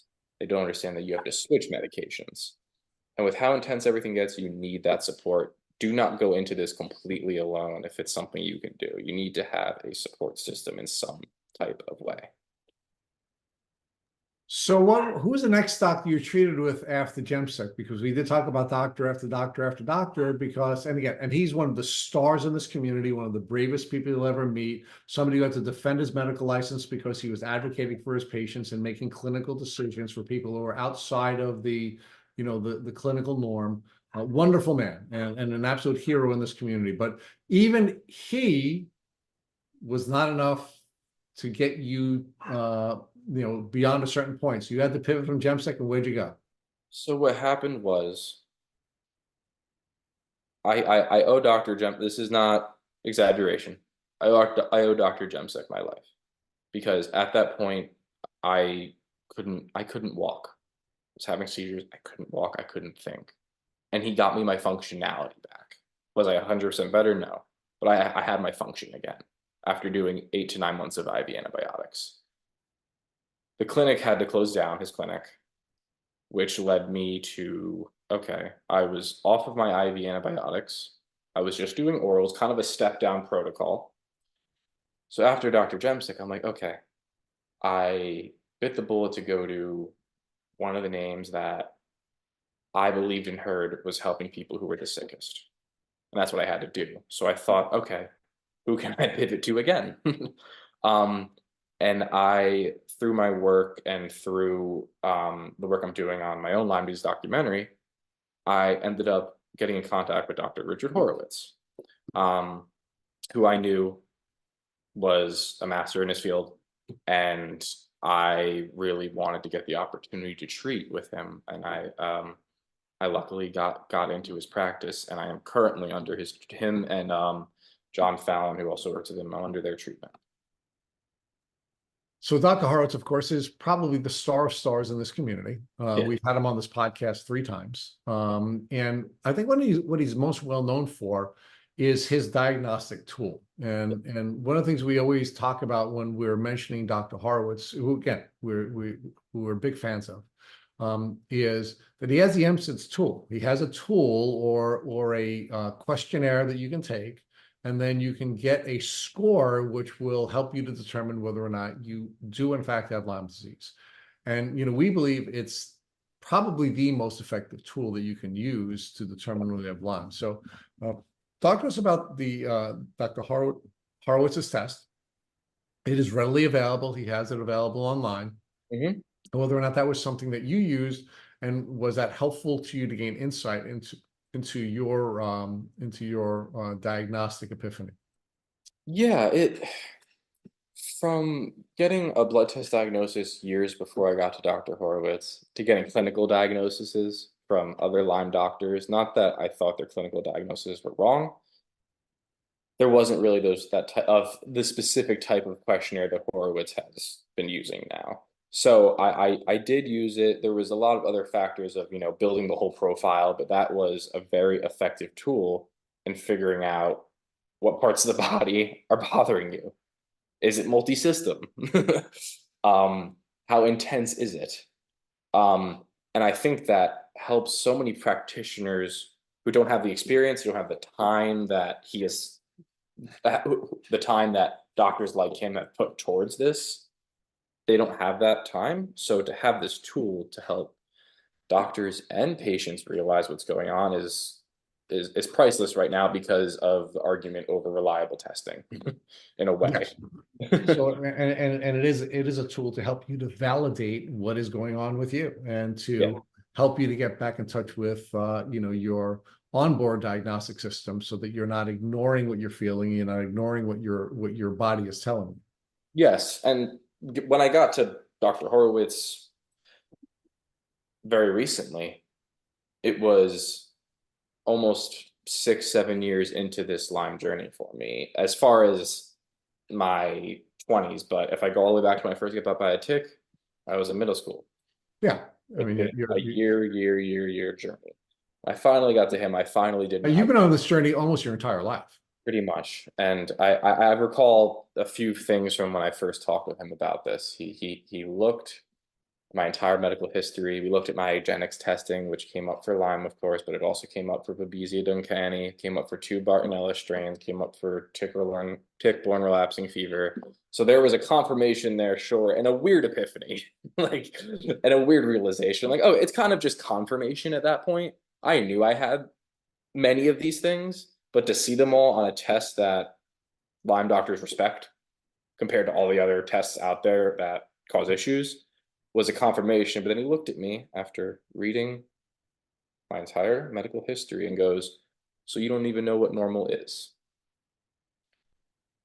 And feeling something like that and hearing something like that is upsetting, but also in a way of hearing it from him insightful because he understands how long this has been troubling me, how long I've been sick with this illness, and that everything I've been experiencing has been warped. It's all been warped by these illnesses. And to have something for so long, my long-term memory is shot for a lot of things. But it made me replay the tape of my life. It made me think about all the issues, all the symptoms, all the things that happened with me, and how it wasn't a normal. It became a new normal, but it wasn't normal, and I wasn't going through things that a child should be going through in school. I shouldn't have been going through all of that, for many different reasons of prevention, education, all things that could have helped that stop that. But hearing him say that and getting, the additional blood test diagnosis, it's it's validating. Continuous validation is important throughout this, and I hope everybody listening knows that. You need to, reassess where you're at sometimes, and to be with a doctor who validates, this is a tough journey. You've seen a bunch of doctors, and we get patients who have seen a bunch of doctors because every Lyme doctor in the community who's been in the community for years knows patients that are coming to them most of the time are coming from other Lyme doctors. Um, but now I'm with Dr. Horowitz, and I am deep within the double dapsone intense protocol. And and another important thing, I've bought into what he does because I believe in what he does, and that's another important thing to do when you go to a new doctor. Well, it is important that you believe in whatever it is that you're doing, I think for a couple of reasons, right? If you don't believe you're going to get better, you're not going to get better. Hmm. If you do believe that you're going to get better, maybe the treatment is going to get you better, or maybe you're going to go through the neurological and epigenetic changes that the placebo effect will allow you to go through, and you'll get better, right? So belief is a very, very important part of this.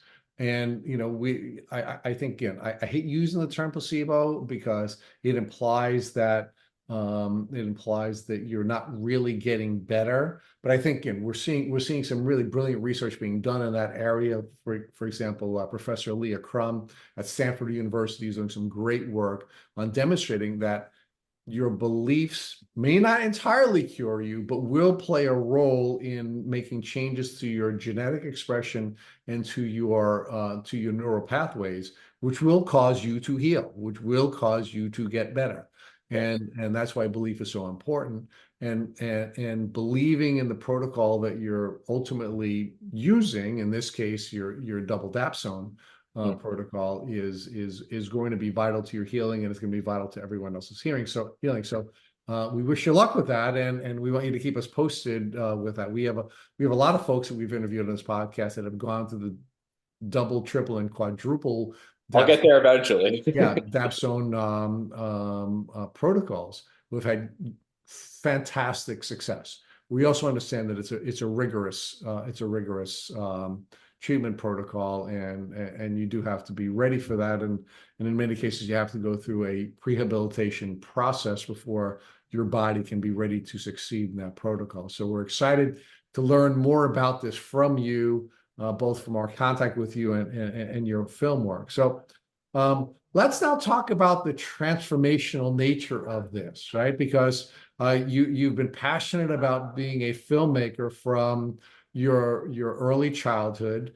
You are now trained at some of the top institutions in our country, and we're now going to see a convergence of your desires, your passions, your training, your education, and your disease. So talk to us about how this has been transformative for you, physically, emotionally, and spiritually. Right. I think when I first started to find my passion of film, I knew I wanted to eventually I knew I wanted to make films that inspired people, films that really did change how people perceived things. And I wanted to help people in a way that I could through that medium. Um, and I would say about the middle of my undergraduate degree at NYU, I once I learned I had Lyme disease, myself wanted to dig into what exactly is this? What am I up against? So right before COVID hit, I started making a Lyme disease documentary. Through the school, in my documentary classes, I was exploring the people around me in the Northeast who were doctors, who were patients, and people who have recovered. I had to learn. I started to learn about the difficulty of even getting a diagnosis, how the blood tests they have everybody doing most of the time is not reliable. I learned about the stigma, the issue with the insurance companies, the CDC, the IDSA. It started to just it opened the curtains. It opened the floodgates to everything that I was starting to figure out what was going on. And I was hearing from doctors who have treated, so many patients who have been shoved aside by mainstream medicine, um, and the American medical system.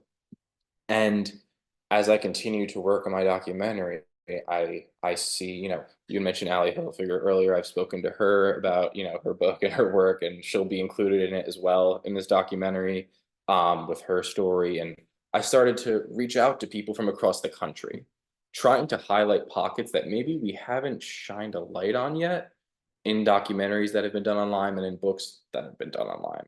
For instance, one thing I'm doing in this documentary, about a week ago, I interviewed a child psychiatrist, in my area whose main patient client base is children with Lyme disease and co-infections.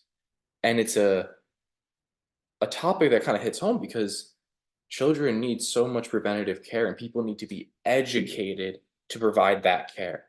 So there's going to be a portion of this documentary that talks about children with the disease, how it presents differently in them, and the difficulty of making that diagnosis in a child versus an adult. Right. And it's so important Who's that doctor? that is Dr. I'm sorry. Dr. Greenberg? Um Rosalie Greenberg? Rosalie Greenberg. Yeah, Yeah. we interviewed her. She's Oh, brilliant. Awesome. brilliant. She's brilliant. And to have that in a movie form is, I think, important for people to see on screen who can, and for people outside the community, people who have experienced chronic illness, hopefully can latch on to certain parts of what I'm expressing through this film. I'm also talking about the overbearing component of the psychiatric effects of Lyme disease and co-infection, speaking with Robert Bransfield, who is wonderful and is primarily just helping people in his psychiatric practice with Lyme disease. And to talk about the stigma of Lyme disease, especially when it comes to mental illness, is huge because a majority of us get shoved aside as having just mental illness. And I think normalizing that these diseases can mimic very, very serious issues like schizophrenia, like bipolar, ADHD, OCD, all these things can be mimicked by what Lyme does to the brain. And I'm going to be showing that in this film. I'm going to be showing how severe the disease can get. I have an individual who I interviewed, on the East Coast who has nearly lost all of his bodily function from he had a CDC positive Lyme test. He is now in a wheelchair. He knew that he had a positive CDC test. He went to the doctor, got a short treatment of doxy. They wouldn't give him any more. And then as time goes by, he didn't really know what to do next. He starts getting a limp in his leg. And that turns into lumps in both legs. And that turns into weakness in his extremity, all of his extremities. And then it turns into him being in a wheelchair. And it's these very, very sensitive, intense people, or I'm sorry, sensitive, intense cases that I think will open people's eyes to what this disease can really do. And spending time with somebody like that, they still have optimism. People will see that that individual still has optimism about how Lyme disease needs more advocacy and awareness, and that it will. And people will see that in this film. It's amazing. He's such an amazing person. And also something that hasn't been covered a lot, and I'm sure you've covered it on your podcast, is the importance of understanding co-infections. Because I think when people go to treat, or with certain doctors treat, you're not getting the accurate treatment for your co-infections. And if you don't treat your co-infections, you're not getting better. and they're the ones that can be the most severe at times, and most of the time, from my experience of talking to other people, are the most intense.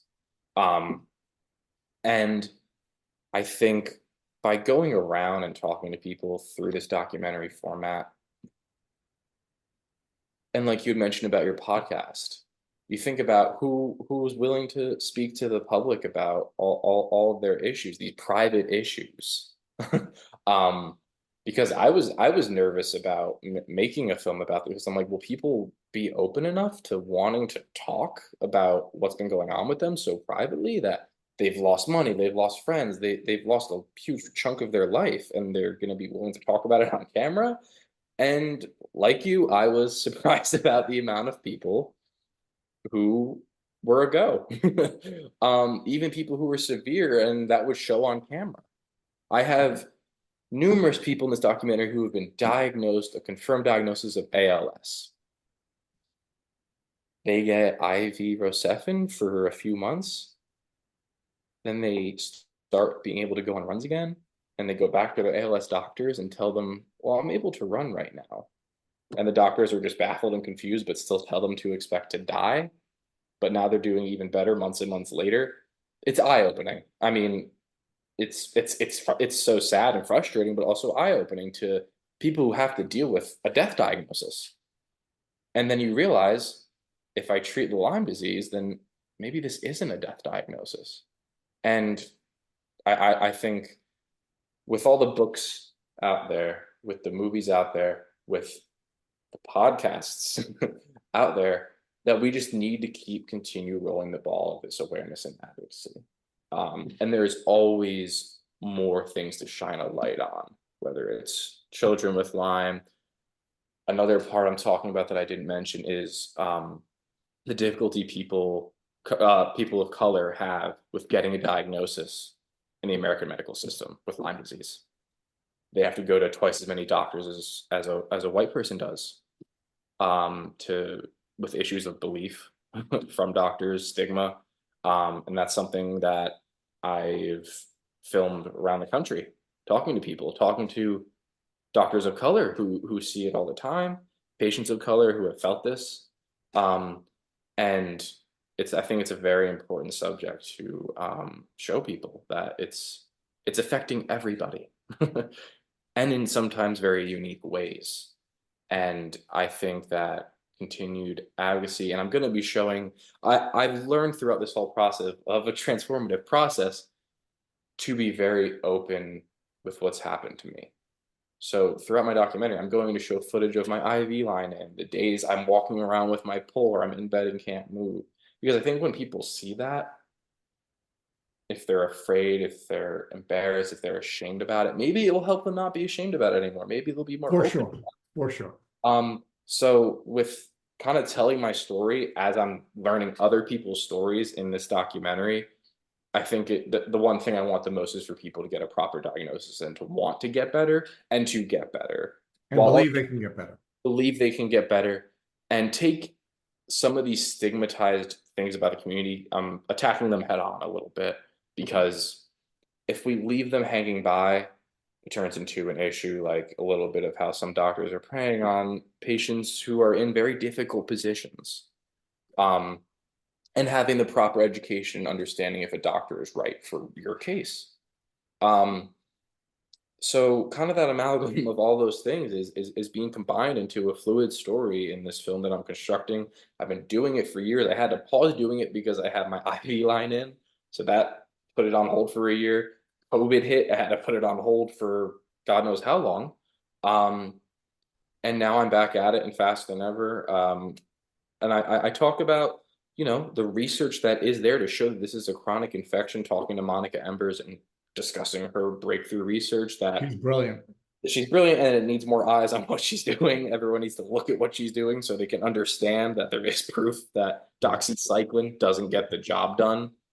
So I'm very excited to continue it, and to hopefully be done with it next year after years. Thank you for dedicating your career to this documentary on the topic that we think is one of the most important public health topics in the history of medicine.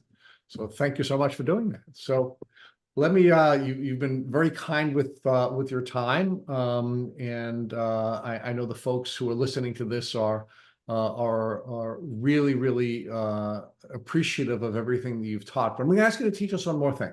Mhm. And this is not something that was on your questionnaire because we've changed the last question from what it used to be to what it is now. The last question we're going to ask you, and we'll give you a couple of seconds to think about it, is because so many people believe that if you do not have substantial resources, you cannot heal from Lyme disease. And we know that's a false belief. And in order to be able to break that false belief, we need your help. And how we're going to ask you to help us is if you are going to provide to a new person on the Lyme disease journey the 3 low cost or no cost treatment options that you had used, what would you recommend to that member of the community? Low cost, no cost treatment options. I would say the low cost, or the no cost thing, if you're able to do it, is the minimal amount that you can do of exercise. I would say that's one essential thing that I've learned throughout this healing process. Movement. Yes, movement as you can do it. Going for a walk as you can tolerate.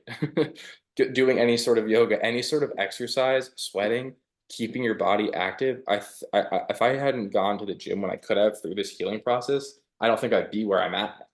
I think it's continued and accelerated healing. Okay, so we do know that movement is essential for detoxification, and we know Yep. that detoxification is essential for healing, right? You did Yep. share with us, that herxing was a part of your journey, and of course, we do know that our lymph system does not have a pump the way our vascular system does, and that the only way that our lymph system can rid itself of some of the die-off is through movement. So number 1 for you is movement because it's a vital element of healing, because detoxification is a vital element of healing. So thank you. Wonderful. Number 2, Number 2, Chris. for low cost, someone going through the illness to try to be able to tolerate the herxes, the things you have to go through to get better.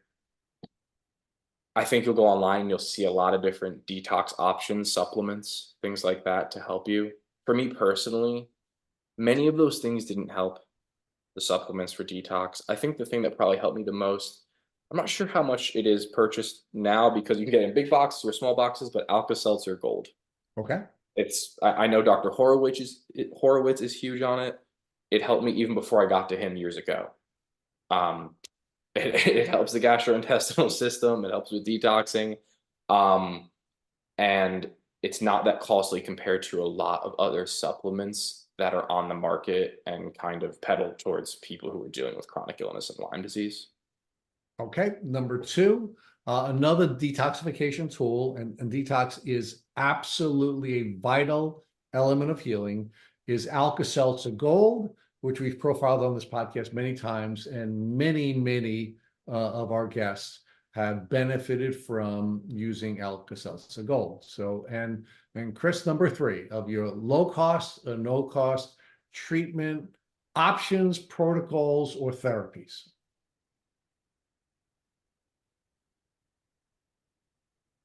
From my experience of seeing how costly some herbs can get, I know there are packages that you can get from certain herb companies that do get quite expensive. If you have the money and you want to treat naturally, I think that's great. I personally never found a super affordable option that way. I think the best possible thing you can do as a low cost to no cost thing is finding someone near you to be that support system in a way.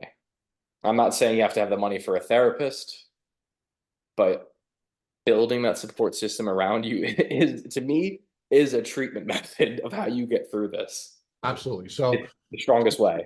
option number three for you is finding a community of people who are on the journey, who are healthy and can be helpful in understanding where you are, and to maybe even provide you with some guidance on future steps. Yes. All right. Yeah. Yeah. I love all three, and I'm going to leave you with three. I could press you for more, but you've been really, really generous with your time. You were generous with being thoughtful. So, Chris, I can't thank you enough for taking time away from your family and from your filmmaking and from your treating to spend several hours with us here at Tick Boot Camp and the folks in our community. So, again, thank you, Chris, for dedicating your career to building a film and building on that medium. And thank you for everything you're doing for the Lyme disease community. Thank you so much, and I'm really grateful for you having me on here. And my documentary called "Is It Lyme Disease?" Should hopefully be done next year. And I thank you again. I just hope to keep helping the community that I'm in. Chris, we're going to ask you to please keep us posted on the progress of the Lyme documentary. We want to invite you back after you've completed the documentary so we can promote it. And anything we can do here at Tick Boot Camp to help you to promote the release of that film. Please know that you are now a member of the family after being on the podcast, and our platform is your platform. Thank you so much.